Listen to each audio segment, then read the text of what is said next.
Alrighty, I'm going to make a video about the Iran-Israel thing, the Gaza thing, the Palestine thing. Who am I to make a video on this? Nobody. But everyone else who's a nobody is still making videos on this, and maybe that's what's egging on the problem. And that's what I'm going to start with is Noam Chomsky's manufacturing consent. Side note, he's manufacturing consent for minors because he was on the Epstein plane. But anyways, you get to pick your propaganda now. You get to pick which consent has been manufactured for you because it's been split. So instead of having one manufactured consent, you have two. You can either be this left-wing or this right-wing media algorithm that feeds you kind of this groupthink in this 1984 type mentality where if you've actually read 1984 and not just quoted it, there's something in there called the hate. I believe that's what it's called. I read it a long time ago, where it's a screen and it just shows you things you hate and you get angry. And that's basically what social media is in its worst. In its best, it can be very positive. It can teach you how to change your tires, and if you don't know how, on your car. It can teach you all kinds of good things. But it can be used as the hate, like 1984. And I think a lot of people are getting sucked into that right now. I side with the typical left view, although a lot of right people also believe in two-state solution. They also believe in the rights of Palestinians. So me even just saying I agree with the left view might be wrong, but it does seem through the algorithm, through our feed, that is mainly right-wing conservatives and Christians that are defending Israel. Now, a defense of Israel is not a defense of Hamas. I want to get that clear. I don't agree with what Hamas did. And Hamas actually attacked some of the most liberal and peaceful settlers in Israel that they actually would donate to the Palestinians. So I believe that to kill them was to absolutely sever any chance of peace, and that's what this attack was about. Now, I want to point out, just like the CIA trained Osama bin Laden, the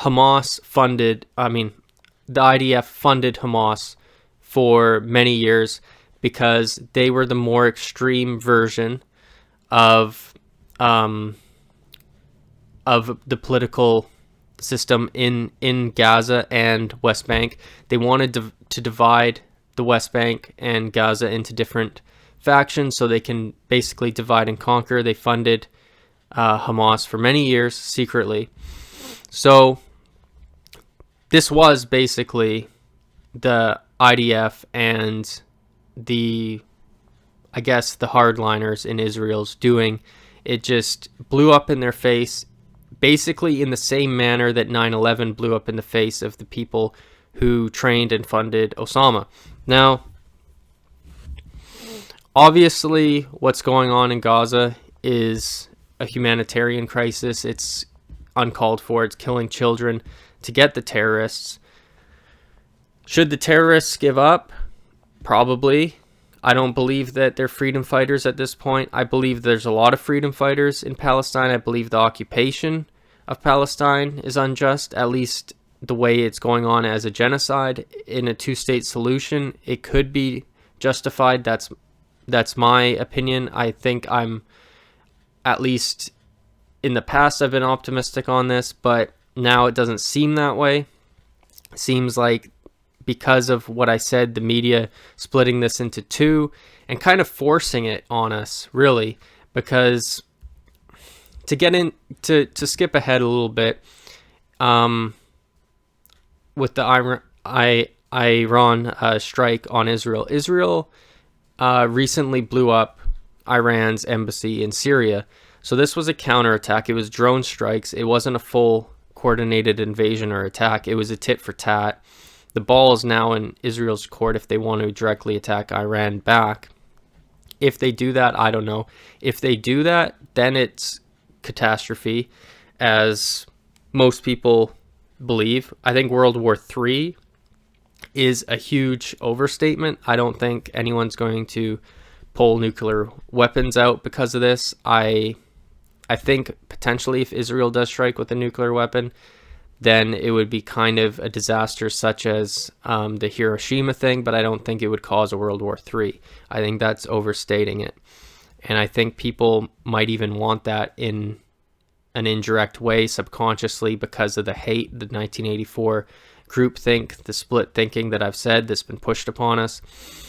And I think Iran's strike was a bit of a blunder on their side, because now Israel, which was getting less funding from the Biden administration, will now get more funding or a thumbs up in private.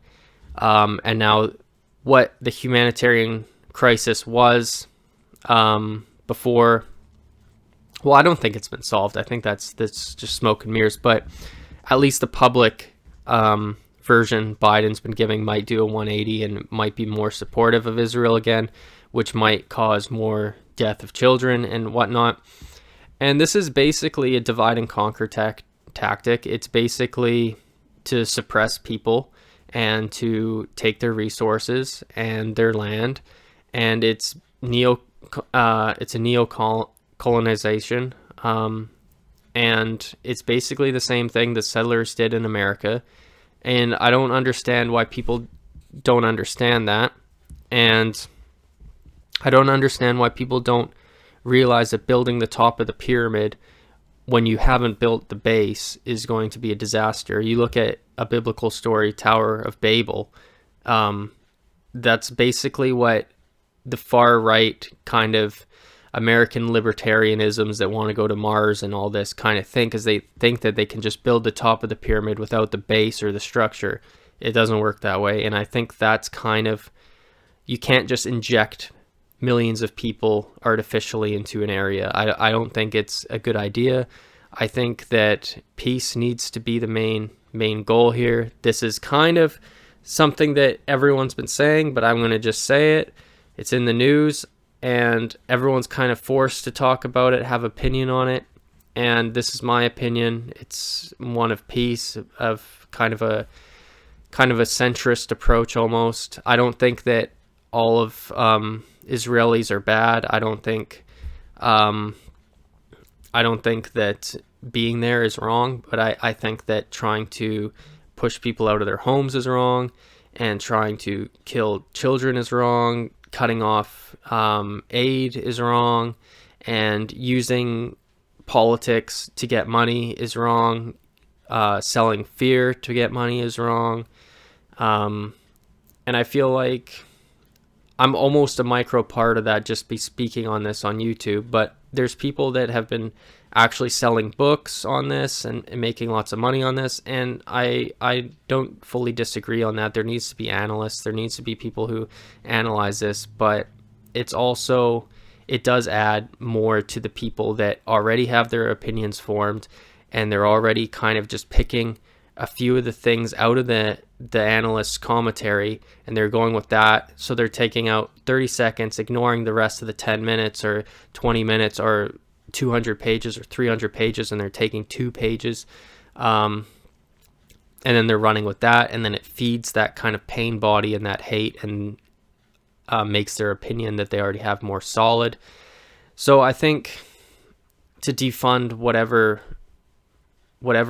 rockets is going there, and just to focus on doing better, eating better, living better is probably the way that I would suggest people to do. But I'm not anyone to really give advice. I'm just kind of pointing out that this is all propaganda. It's all kind of, people are getting trained to hate each other. It's this generational hate. Now Russian and Ukrainians, their children are going to grow up to hate each other. That's another war. It's all over money of people that you'll never even meet. It's crazy. And they're using religion to sell it. They're using politics to sell it. And they're eating in restaurants like mobsters. They're crazy. All right.